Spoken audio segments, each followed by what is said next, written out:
Hey everyone, Dan here and welcome back to another video, another ranking video and another Bond video. So I've done a few big Bond ranking videos. I've ranked all the films, I've ranked all the actors, and there's plenty that you can rank from Bond, but one of the things I've always wanted to do, and finally get around to doing it, is rank the songs. You see, as well as being a big film fan, I also love music, and particularly in the past couple of years, I've really been kind of getting into my music and whatnot. I really love it. And the Bond songs, the discography of all the Bond films, it's kind of almost like a mini genre of music in its own right. Just like with how the Bond films, they have kind of a formula and kind of there's certain elements of a Bond film that, you know, make it a Bond film. That's the same with the songs, and I don't really think there's any other franchise that kind of has that like monopoly on title songs for movies. I think it's really cool, and the Bond songs are so like unique. So I figured, why not do a completely subjective ranking of all the songs? Because with the songs especially, it's really subjective of what kind of music that you'll like, and you will gather from this list the kind of music that I do and don't really like, and the kind of eras of music, the different genres of music. You'll gather that from this list. Now, when prepping for this video, I did re-listen to all the songs on one day and just kind of put them in a ranked order, but for the most part, with the exception of maybe a couple of them that sort of switched around, my list pretty much stayed the same, because a lot of this list is influenced on just how much I have enjoyed the songs over the years, and now that I've obviously been a fan for a good few years now, you know, I'm thinking back on what are the songs that I used to listen to all the time that I know off by heart, that in some cases I can try and play on piano, looking at You, Live and Let Die. So this list will be comprised of the title songs of each film that play in usually the opening title sequence of each film, with a couple of caveats. This is mainly for some of the earlier films from the 60s, when obviously they were trying to figure out the formula and whatnot of what a Bond film would be, but some of them are a little bit different. So for Dr. No, there isn't really a song to go with that film. I mean, you could say Under the Mango Tree, which is sung by Honey Rider in the film, but there isn't like a definitive version of that, and the opening credits just have the James Bond theme play, so we're not going to include anything for Dr. No. Russia with Love also doesn't have a song playing in the opening title sequence, it's just an instrumental by John Barry, but that film does have the Matt Monro song from Russia with Love, which plays in the end credits, which we'll just include because it is the title song of the film. And for On Her Majesty's Secret Service, again, it's just an instrumental track by John Barry that plays in the opening title sequence, but for that film, I will include We Have All the Time in the World by Louis Armstrong, because that is the song that's very much associated with that film. Obviously, it takes its title from the last line of the film, and obviously one of the last lines of Fleming's book. So that is kind of that film's de facto song, so we'll include that. And as I said, this is completely subjective. This is just my own opinion, what I enjoy from music, and most of the songs, there's only one that I don't like. The rest of them range from alright, but I don't listen to that much, to absolute tunes. So with that said, let's get the negativity out of the way and just bask in some great music. So we've got a bit of a DCS Media top of the pops right now, so we're going to do our countdown. At number 24, at the bottom, we have Another Way to Die by Jack White and Alicia Keys from Quantum of Solace. Wow, something from Quantum of Solace made it at the bottom of the list, what a surprise. See, when I said there's only one song that I actively don't like, it's this one. It's genuinely horrible to listen to. The opening of the song is just a really weak retread of You Know My Name's guitar riffs, the whole duet angle, because it's the only duet song in the series. That's kind of wasted. The lyrics and tune aren't catchy or memorable in the slightest. And some of the screeches with like the guitar and Alicia Keys' vocals, like it's horrible to listen to. It's actively hurt. It's physically painful to listen to.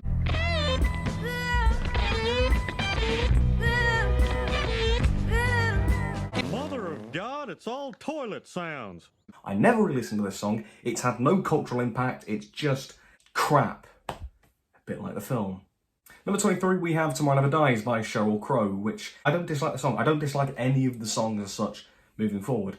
But we're now in the tier of the songs I just never re-listen to. And Tomorrow Never Dies, I find quite a generic sounding Bond song. Let's say it's not a bad song, you know, it's alright. It's got a nice tune that flows. It's got some good lyrics like Martinis, Girls and Guns, Raging on Our Love Affair. That's a pretty cool lyric. But that lyric actually kind of is emblematic of why I don't think this song works that well, and that's because with a lyric like that, it just almost feels like you're checking off elements of a Bond film, and you know it should be in the song because it's a Bond song, and it doesn't feel very specific to the film. It could just be the song. It could be any Bond song really. I think with Tomorrow Never Dies, because of always the whole plot about like fake news and media manipulation with Elliot Carver, you could make a song about like deception and deceit, and that theme would work really well in like a romantic ballad. But you don't really have that. It could just be any old song. And yeah, it sounds nice. It's not horrible to listen to like Another Way to Die, but it's a very it's a very slow, plodding song. It doesn't really build that well. You know, it's like the chorus. It just kind of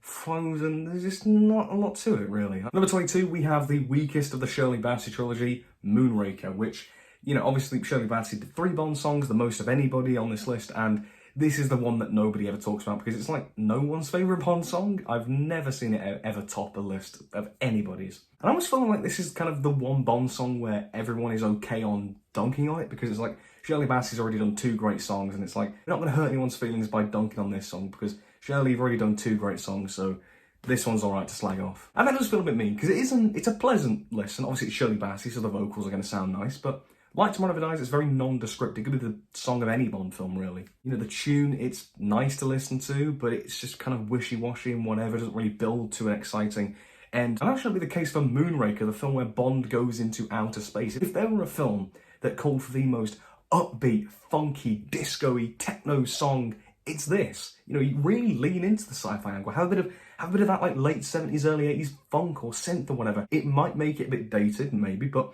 I mean, first of all, I like that era of music anyway, and secondly, it would make it stand out more than it already does. A bit like the next song we're going to cover. And number 21 is Die Another Day by Madonna. Now, I have to confess, this has grown on me over the years. It's not a good song, but I do find it kind of catchy in an annoying way.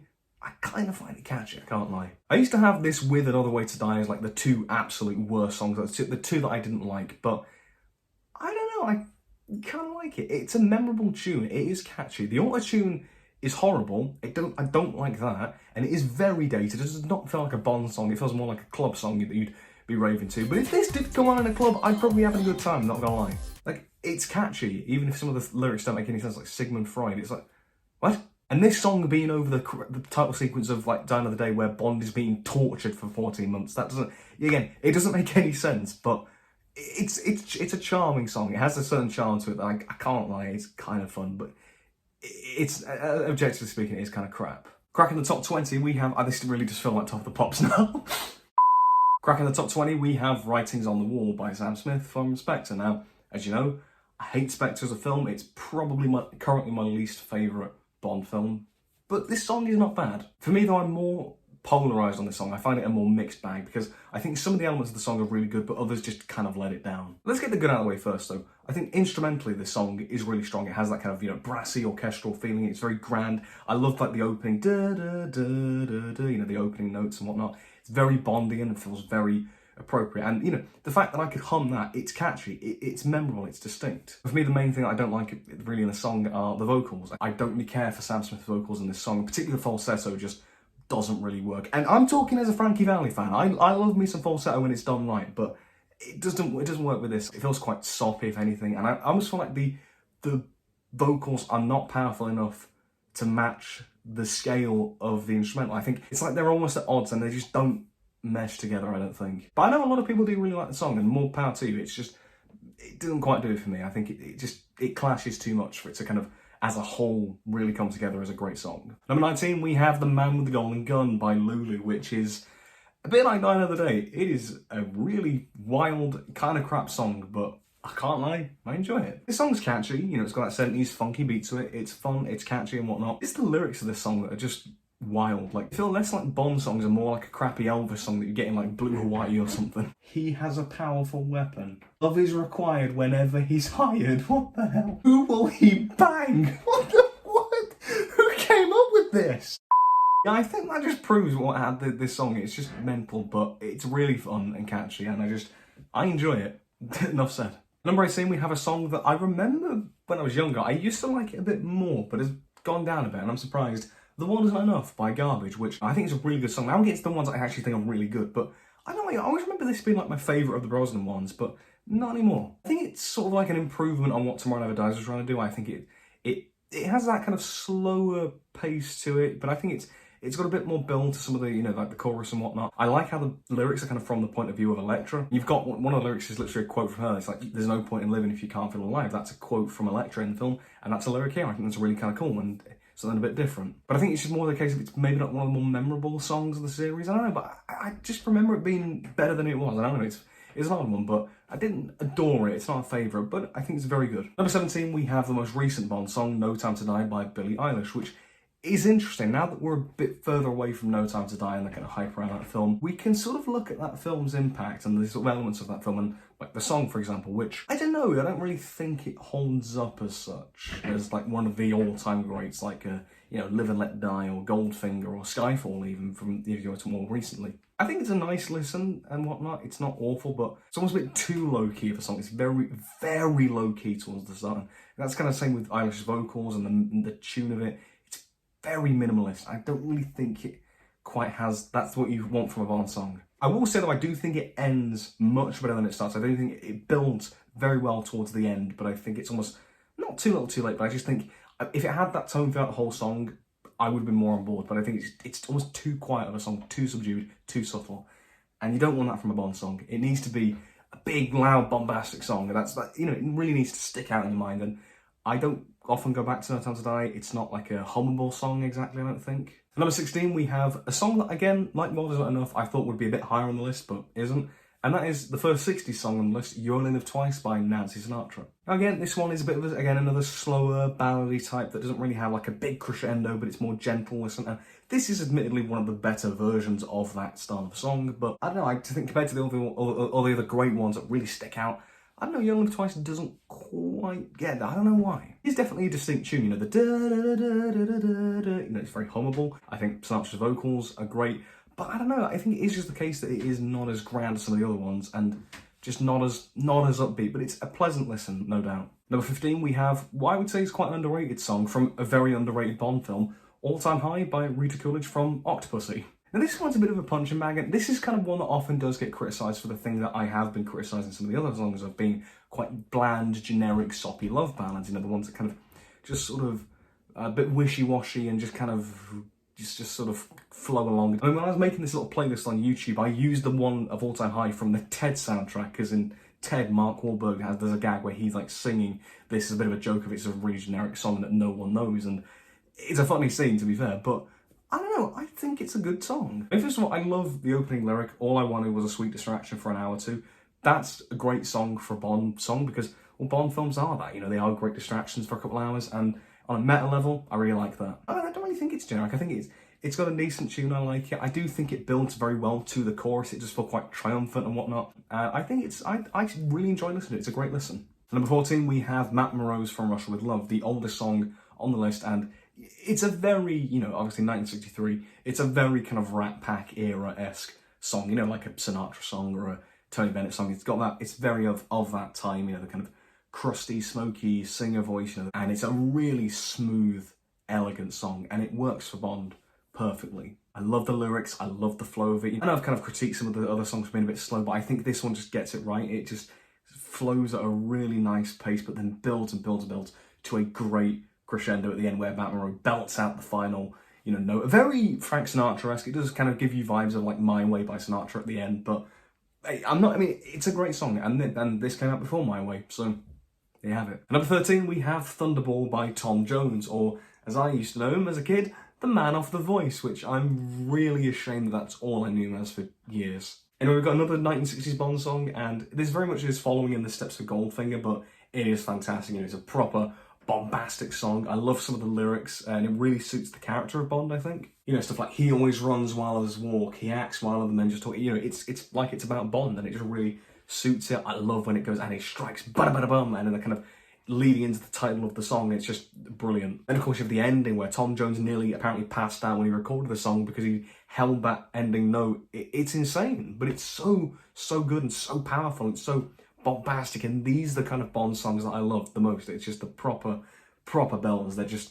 It's a banger. Number 12, we have Skyfall by Adele, which I would probably say is, of the modern Bond songs, probably the one that has now become an iconic classic, in the same vein as like Goldfinger, Live and Let Die, etc. It's kind of on that echelon. It's probably the only one of the recent songs that has done that, but it's a great song. It immediately grabs you from that very first note, and then it goes very quiet and somewhere with the piano, and it's a quite a gentle listen, but then it builds and builds when you get to the chorus, and then when you get later in the song, it really just keeps it at that level, and I love it. It's kind of what No Time to Die as a song should have been more more like, where you have that sort of slow beginning, but then it builds and maintains that throughout the song, and it really is quite impactful, and it's got a great tune. Adele's vocals are great. It is just a really powerful one, and it's rightfully become an iconic classic, you know, it's a modern classic, I would say. And I love it when the Bond songs kind of can take a life on their own outside of the series. You know, it really has become, you know, an iconic song in, you know, pop culture at large. I think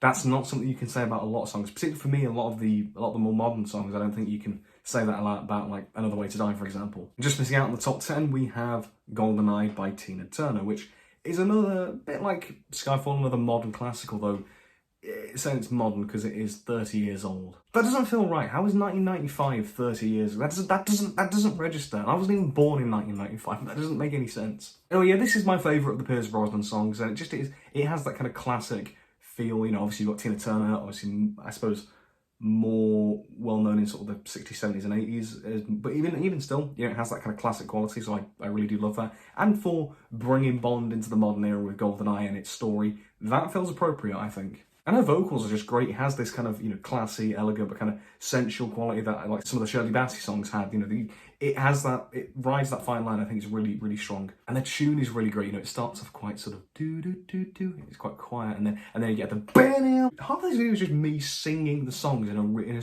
crappy a cappella. But I love the tune. And again, it builds and builds and builds to a great crescendo. And again, you're starting to notice a pattern. These are the kinds of songs that I enjoy the most from Bond. Yeah, GoldenEye. It's a cracking song. For a cracking film. GoldenEye is amazing. It's one of the best. Cracking the top 10 now. Back in the top of the pops game, we have Goldfinger, probably the most iconic Bond song, and the one, like the film, that really established the kind of sound that you would have with Bond songs. And obviously From Russia with Love had that kind of sort of bombastic sound towards the end of it, but this one has it all the way through. And also it's the first one that appeared in the title sequence as well. But this one is just, I mean, everybody knows this one. Everyone knows like Goldfinger. Everyone knows the tune of the ba ba ba ba bum. It's an amazing song. The tune is brilliant. The Shirley Bassey's vocals are powerful. They're amazing. The lyrics, you know, it has that kind of introduces that sort of sensual quality that some of the best Bond songs have. And then you have how it builds and builds and builds and builds. You have elements of the Bond theme sort of woven into the song. I think it's really, I always love it when the Bond theme kind of sneaks its way into the song. Thunderball has that actually as well. And that's the thing, you know, Goldfinger very much influences so many other Bond songs later on, whether it's the immediate successor in Thunderball, or, you know, even some others like License to Kill really takes influence from this song. It's just, who doesn't love Goldfinger? But it's not even my favourite of the Shirley Bassey trilogy, as you will find out later on. But first, at number 9 we have For Your Eyes Only by Sheena Easton, which is another really lovely song. You know, it's one of those kind of in the vein of No Deserves Better with the kind of love ballads, and you had some of those like Moonraker and that didn't quite work, but this one I think has a bit more to it. There's a bit more personality to it, I think, with some of the sort of instrumentation, with you have some of those synthy sounds. You can tell that this is the start of the 1980s. I love Sheena Easton's vocals. I love the fact that she's in the title sequence of this film, so you kind of associate it more with the film. And I just think it works really well for the film. It's a very gentle listen at times. It has that kind of gentle tone. It's almost dreamlike, but it has these powerful moments, particularly with her vocals. You know, when she belts out the title of the song, it's just great, and it flows really well. So half this video is just me singing the songs, and half of me just going, yeah, it's a great song. At number 8, we have a bit of a wild card. It's one that isn't usually lumped in with a lot of the main songs, but I think it's an absolutely brilliant song. It is We Have All the Time in the World by Louis Armstrong, which is sort of the de facto song of On Her Majesty's Secret Service from 1969. I'm not doing this stupid gag again. Do it! Alright, fine. Haha, 69. It is funny because do you know what's... So as I say, this song is not the title song of the film, but it is the song most associated with it, and it isn't played during the montage, the kind of love montage with Bond and Tracy, who he obviously ends up marrying, and it's an ill-fated marriage because she gets killed in the end. And it has that kind of, obviously it's a very tragic story and a very tragic love story, but you need to be sold on that romance throughout the film. And I think that montage where this song plays is perfect. And it's a beautiful bit of like filmmaking, visuals and music marrying together. I think it's perfect. Of course, Louis Armstrong was a phenomenal, you know, artist, and you know, this is one of the last songs he did before he passed away. But it's just so surreal having him associated with Bond in a way, because he's of such a different era. But I love the song. The lyrics are beautiful. The tune, the kind of jazzy tune, obviously with the instrumentation. Sorry, I just love it. It's beautiful, but it also has this tragic undertone to a lot of it. Maybe that's because of, you know, Armstrong's vocals. Obviously, he's, you know, quite a raspy voice, the kind of almost broken sound of his voice. Maybe that's kind of foreshadowing this kind of ill-fated marriage. I think that really sells kind of the tragedy of the romance, but it has this really beautiful score underneath it all. I think it deserves to be in the same kind of league as all the other songs because it's a phenomenal song, and I think it should just be kind of treated more as just another Bond song as well. It should be kind of part of the family and not like this odd offshoot song. It shouldn't be like that because it's an amazing song. At number 7, we have License to Kill, not the Bob Dylan song, the Gladys Knight song. I just wanted to give the Bob Dylan song a shout because it's even though it's nothing to do with Bond, it is a great song in its own right. Anyway, you can probably gather I love a lot of the 70s and 80s songs, a lot of like the Roger Moore and Timothy Dalton era songs.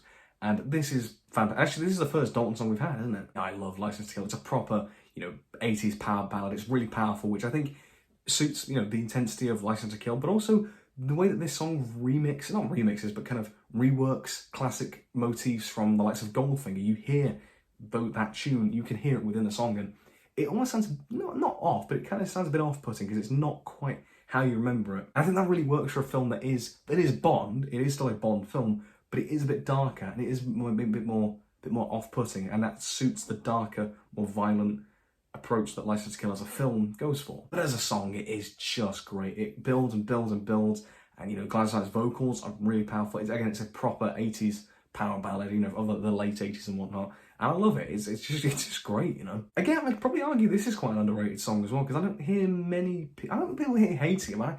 I don't hear people really praising this song as one of the best, but I love it to bits. I really, really do. At number 6, we have, for me, the best of the Shirley Bassey trilogy, Diamonds Are Forever, which it kind of encompasses everything that a Bond song should be. It has that seductive quality in the lyrics with Shirley Bassey's great vocals. It has this elegance and class that kind of almost masks over some of the racier lyrics. But I also think this is obviously the first Bond song in the 70s and whatnot, and a lot of the 60s songs had this elegant tone to them. But I think Diamonds Are Forever, you see a sort of almost poppy feel to, you know, kind of funky beat, particularly in the second half of the song. And it almost feels like a precursor to what would come later, particularly with the next song, Live and Let Die. I feel like this is almost like the template of what Live and Let Die would go on to do. And so many other Bond songs in the future would have this poppy element to them that made them really catchy. I feel like that is what has helped propel so many of the future Bond songs into mainstream pop culture, is having that poppy element as you enter the 70s, which, you know, pop music, you know, as we kind of know it, maybe more so today,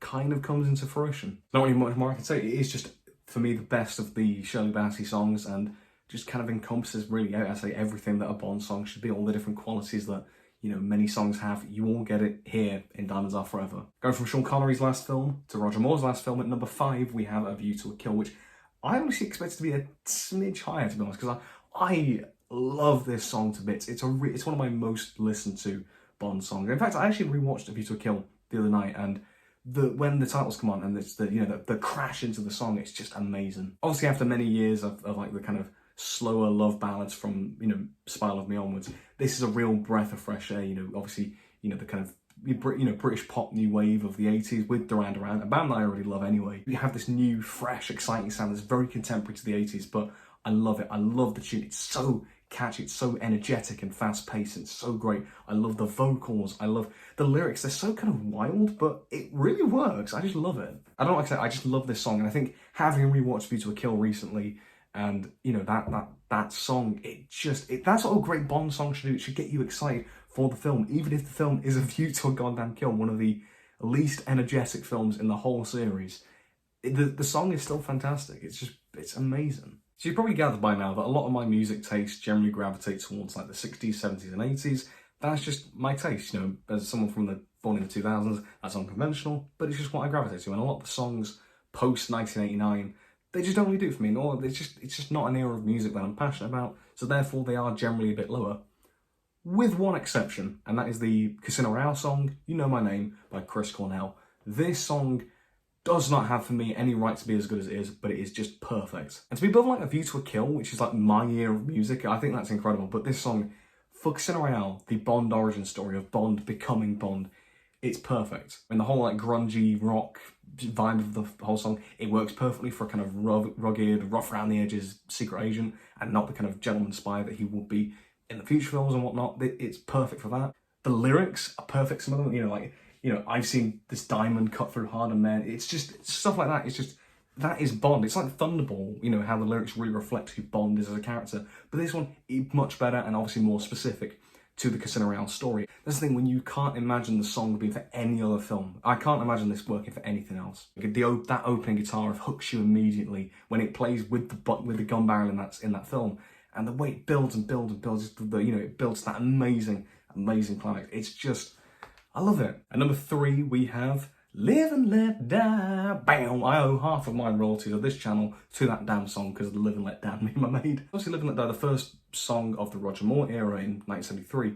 This, for me, kind of builds upon what Diamonds Are Forever was starting to do with the kind of poppy sound of Bond songs. It's less elegant and classy, but it's still so good. It has that, you know, excitement, that danger that Bond songs should have. It also has like an element of romance with like the main piano part of it. It just has everything, but in a very different, in a much different way than it has been before. Obviously, Paul McCartney and Wings are fantastic. The piano motifs are brilliant. The tune is so memorable. Everyone knows the da da da da da da da da. Everyone knows that. Everybody does. Like whether it's the Paul McCartney version or the Guns N' Roses version, everyone knows this song. And I say it's catchy as hell. I knew it on the piano for a bit, but I can't remember because I haven't done it in a while. But I'm going to try to. But it's such a, it's perfect. It's pitch perfect music, and it goes so well with the title sequence and the whole vibe of the film. You know, that kind of early 70s blaxploitation film, and the kind of voodoo vibe of, you know, the film. I know that something about the instrumentation of it just works so well with the opening credits, with the film as well, and the way that the theme song is you know, built into the film